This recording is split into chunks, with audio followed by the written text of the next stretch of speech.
পাওয়া গেছে ফিরোজপুর, তার বোনের বাসাতে আছে। তো আমার বাচ্চার নিরাপত্তা কি? কালকে কে বা কারা আগুন লাগাই দিছে? শিক্ষকের হাতে যদি বিশ্বাস ভাঙে তবে নিরাপত্তা থাকবে কোথায়? যে প্রতিষ্ঠানে শিশুদের নৈতিকতা, শালীনতা আর সৎপথে চলার পাঠ দেওয়া হয়, সে মাদ্রাসা থেকেই যদি একজন শিক্ষক ছাত্রীকে নিয়ে পালিয়ে যান, তাহলে বিস্ময় আর ক্ষোভ একসঙ্গে ছড়িয়ে পড়াই স্বাভাবিক। ঠিক এমনি এক চাঞ্চল্যকর ঘটনা ঘটে গেছে নোয়াখালীর সুবর্ণচর উপজেলায়। ঘটনাটি ঘটেছে চরজবডর ইউনিয়নের উত্তরচর হাসান গ্রামের সৈয়দ মুন্সি দারুল উলুম নুরানি মাদ্রাসায়। অভিযোগ রয়েছে ৩৫ বছর বয়সী সুপার মাহমুদুল হাসান তারই প্রতিষ্ঠানের সাবেক এক ১২ বছর বয়সী ছাত্রীকে নিয়ে পালিয়েছেন। গত ৮ জানুয়ারি হঠাৎ করেই ওই ছাত্রী নিখোঁজ হওয়ার পরে জানা গেছে মাদ্রাসার সুপার তাকে সঙ্গে নিয়ে পালিয়েছেন। বিষয়টি জানাজানি হতেই এলাকায় চরম উত্তেজনা ছড়িয়ে পড়ে। ক্ষুব্ধ অভিভাবকরা তখনই সুধারা মডেল থানায় একটি জিডি করেন।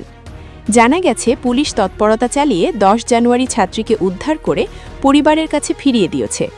তবে অভিযুক্ত সুপার মাহমুদুল তখনই আত্মগোপনে তার গ্রামের বাড়ি পিরোজপুর জেলায় চলে গেছেন।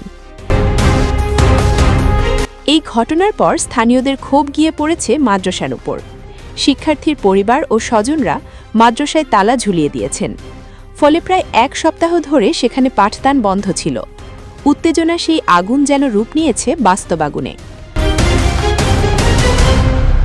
মঙ্গলবার গভীর রাতে অজ্ঞাত ব্যক্তিরা মাদ্রাসায় আগুন ধরিয়ে দিয়েছে। খবর পেয়ে পুলিশ ও ফায়ার সার্ভিস দ্রুত ঘটনাস্থলে পৌঁছে আগুন নিয়ন্ত্রণে আনেন। সৌভাগ্যক্রমে তখন সেখানে কোনো শিক্ষার্থী না থাকায় হতাহতের ঘটনা ঘটেনি।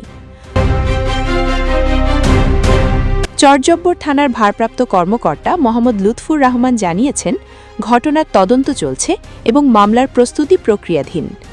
সকালে ঘটনাস্থল পরিদর্শন করেছেন সুবর্ণচর উপজেলার নির্বাহী কর্মকর্তা আকিব ওসমান। তিনি বলেছেন, উপজেলা প্রশাসনকে আগে এই বিষয়টি জানানো হয়নি, তবে ক্ষতিগ্রস্ত মাদ্রাসাটিকে সরকারিভাবে সহায়তা দেওয়া হবে। নীতির পাঠ দেওয়া প্রতিষ্ঠানে এমন ঘটনা স্থানীয়দের মনে শুধু ক্ষোভ নয়, গভীর প্রশ্নও রেখে গেছে।